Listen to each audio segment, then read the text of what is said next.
तिसऱ्या दिवशी सीजेपीचं आंदोलन सुरूच आहे. धर्मेंद्र प्रधानांच्या राजीनाम्याच्या मागणीसाठी विद्यार्थी आक्रमक झालेले आहेत. सोनम वांगचुक यांचं 25व्या दिवशी उपोषण सुरूच आहे. या आंदोलनाला महाराष्ट्रामधून मोठा प्रतिसाद मिळतोय. तर तिसऱ्या दिवशीही जंतर मंतरवर सीजेपीचं आंदोलन सुरूच आहे. धर्मेंद्र प्रधान यांच्या राजीनाम्यासाठी हे सगळे तरुण रस्त्यावर उतरलेले आहेत, आक्रमक झालेले आहेत. सोनम वांगचुक यांचं 25व्या दिवशी उपोषण सुरूच आहे. या आंदोलनाला महाराष्ट्रामधून मोठा प्रतिसाद मिळतोय. अनेक राजकीय नेते हे जंतर मंतरवरील आंदोलकांची भेट घेण्यासाठी देखील पोहोचलेले होते. मोठ्या प्रमाणात त्यांना समर्थन दर्शवलं जातं.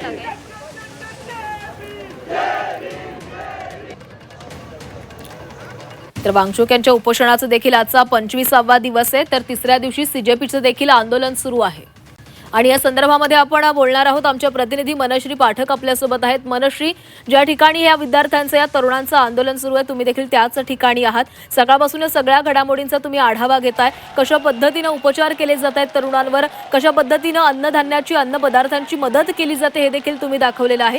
सध्या त्या ठिकाणी काय परिस्थिती आहे, सध्याचं काय वातावरण आहे? मी सध्याच्या घडीला जिथे प्रथमोपचार केंद्र तयार करण्यात आलेलं आहे जंतर मंतरवर त्या ठिकाणी आहे. इथे औषधांची सगळी सुविधा करण्यात आलेली आहे. विशेषतः एकतर पाऊस सुरू आहे, मधूनच एखादी मुसळधार सर येते पावसाची, त्यामुळे त्या दृष्टीने सुद्धा औषधांची गरज आहे. अनेक मुलं ही खरं तर काही दिवसांपासून उपाशी होती. आज त्यांना अन्न मिळालेलं आहे. बऱ्याचशा फूड डिलिव्हरी ॲपमधून अनेकांनी अन्न पाठवलं आहे. मात्र त्याकरता त्यांनी विशेषतः आपण बघतोय की इलेक्ट्रॉनिक पावडर असेल, इलेक्ट्रॉलची पावडर असेल, यासोबतच बँडेज असतील, याची सुद्धा सुविधा आहे. वेगवेगळी औषधं इथे आहेत. पावसाळा सुरू आहे, पाऊस सुरू आहे, त्याच्यामुळे अर्थातच साथीचे आजार पसरण्याची देखील शक्यता आहे. त्याच्यामुळे इकडे प्रथमोपचार केंद्र हे तयार करण्यात आलेलं आहे. सोबतच विशेषतः इथे तरुणींचा सहभाग हा मोठ्या संख्येने आहे.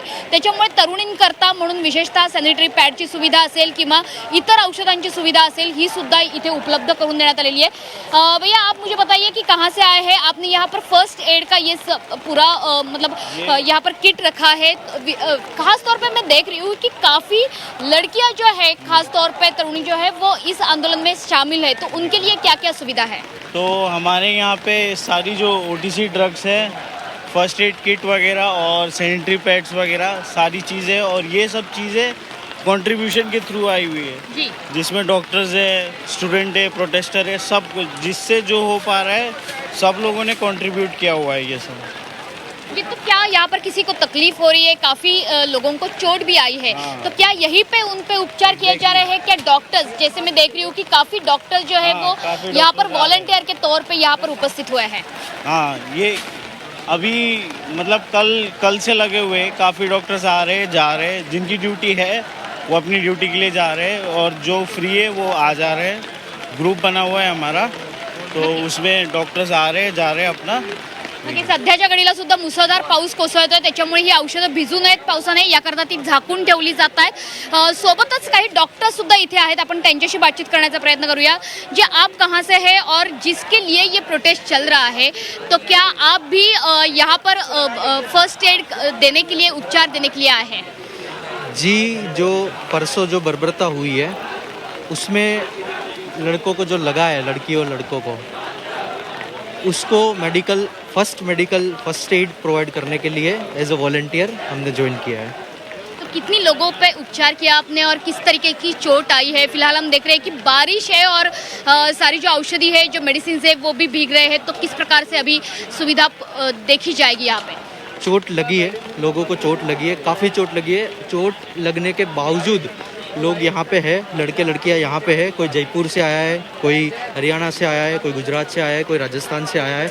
मैंने पर्सनली पूछा काफ़ी लोगों से, जब जो आ रहे थे, आप कहाँ से हो, क्या हो, सब एक ही चीज़ के लिए, सब घर बिना बताए हुए आए हैं. घर से किसी ने बताया नहीं है, वो लोग आए हुए हैं, किसी को पता नहीं है.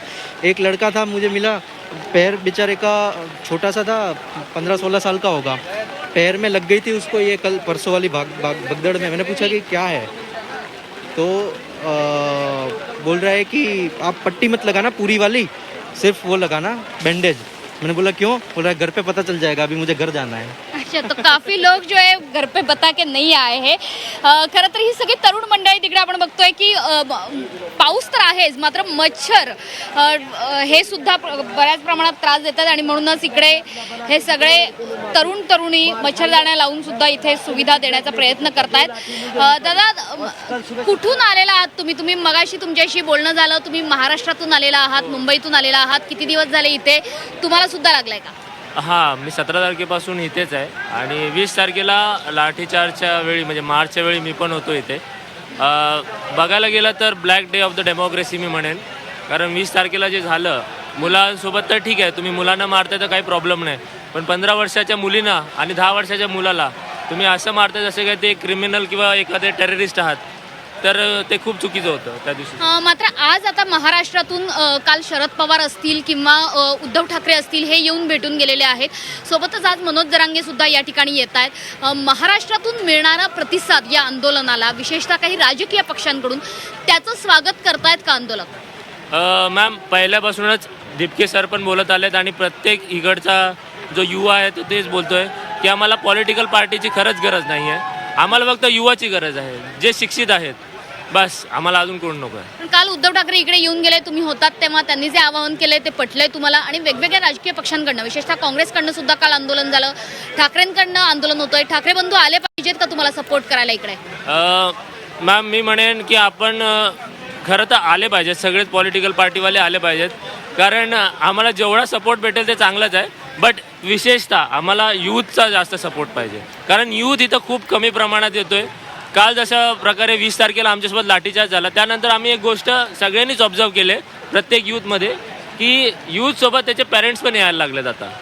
सो बेसिकली थोडंसं रेव्होल्युशन तर आम्ही गाजवलं. आता बघूया पुढे काय होतंय. मॅडम, राजकीय पक्षांच्या बॅनर खाली जर हे आंदोलन जात असेल तर विद्यार्थ्यांना ते पटणार आहे का? या इकडे. हो, चालतं, कारण आजचा काही जो आमचा प्रश्न आहे तो कोणी पण सोडवला तरी तो प्रश्न सुटला पाहिजे. महत्त्वाचा प्रश्न आहे, त्याच्या राजकारणाच्या मागे राजकारणाशी आम्हाला काही देणं घेण्याचं नाही आहे, पण आज जर का आमचा प्रश्न सुटला तर चांगलीच गोष्ट आहे. आज जरांगे पाटील सुद्धा येत आहेत, त्यांचं सुद्धा म्हणणं ऐकून घेतलं जाईल. मराठा आरक्षणाचं आंदोलन महाराष्ट्रात सुद्धा अशाच पद्धतीने केलं गेलं होतं, तिथे सुद्धा तरुणांचा सहभाग होता. चांगलं आहे मॅडम, जर का जरांगे पाटील आमच्यासाठी येतात ते भाग्याची गोष्ट आहे आमच्यासाठी, की आमच्यासाठी कोणीतरी येत आहेत. त्याच्यामुळे सध्याच्या घडीला मुसळधार पाऊस सुरू झालेला आहे आणि समोरची जर दृश्य आपण बघितली तर मुसळधार पावसात सुद्धा जे आंदोलक आहेत ते या ठिकाणी जमतायत. खरं तर जंतर मंतर या ठिकाणी आंदोलकांची एक विशिष्ट आंदोलनाची शैली सुद्धा आपल्याला बघायला मिळते. मी पुढे जाण्याचा प्रयत्न करेल की जेणेकरून ही सगळी दृश्य मी आपल्या प्रेक्षकांपर्यंत पोहोचवू शकेन. इकडे जर आपण उभं राहिलो तर आपल्याला दिसेल की अक्षरशः जंतर मंतरवरती मुसळधार पाऊस सध्याच्या घडीला दिल्लीमध्ये सुरू झालेला आहे आणि इथे ताडपत्री लावून आता पाऊस अडवण्याचा प्रयत्न केला जातोय. जे आंदोलक आहेत ते सुद्धा आपण बघतो आहोत की आंदोलकांकडनं छत्र धरलं जातंय ताडपत्रीचं आणि या आंदोलकांना पावसापासून वाचवलं जातंय. त्यामुळे एकंदरीतच या सगळ्या आंदोलनाची एक विशिष्ट शैली आपल्याला बघायला मिळते. यहाँ पर आप वहाँ पे घूमेंगे थोड़ा कैमरे के पास जी, किसी को बारिश ना लगे इसके लिए ये लेके खड़े हुए हैं. मैम, इसमें डॉक्यूमेंट्स हैं अच्छा, हमारे, जो मतलब कि जो मार्कशीट है BA एजुकेशन मतलब कि 12वीं पास की, वो है. इसके बचाव के लिए हम यहाँ पे खड़े हैं और प्रोटेस्ट देख रहे हैं. की आपण पुढे जर बघितलं तर लक्षात येईल की आंदोलक ताडपत्री घेऊन उभे आहेत. आंदोलकांना पाऊस लागू नये याकरता हे एक वेगळं छत्र. थोड़ा आप हटेंगे तो सामने के हम विजुअल्स हमारे दर्शक तक पहुंचा सकेंगे. इथे आपण बघतोय की कशा पद्धतीने हे आंदोलन केलं जाते. तरुणांच्या आंदोलनाची ही वेगळी शैली जंतर मंतरवर आपल्याला बघायला मिळते. त्यामुळे तरुणांना मिळणारा या आंदोलनाचा प्रतिसाद सुद्धा आपण बघतो आहोत. त्यामुळे देशभरातून विशेषतः महाराष्ट्रातून सुद्धा जंतर मंतर या ठिकाणी. खरंय मनश्री, पाऊस आता मुसळधार कोसळतोय, मात्र या पावसात देखील हे आंदोलक आपल्या भूमिकेवर ठाम आहेत. हातामध्ये ताडपत्री घेऊन हे सगळे या ठिकाणी उभे आहेत. अनेकांवर उपचार सुरू आहेत आणि तरी देखील आपली त्यांची भूमिका एकच आहे की त्यांनी ज्या मागण्या केल्या त्या मागण्या पूर्ण व्हाव्यात. धन्यवाद मनश्री दिलेल्या माहितीसाठी.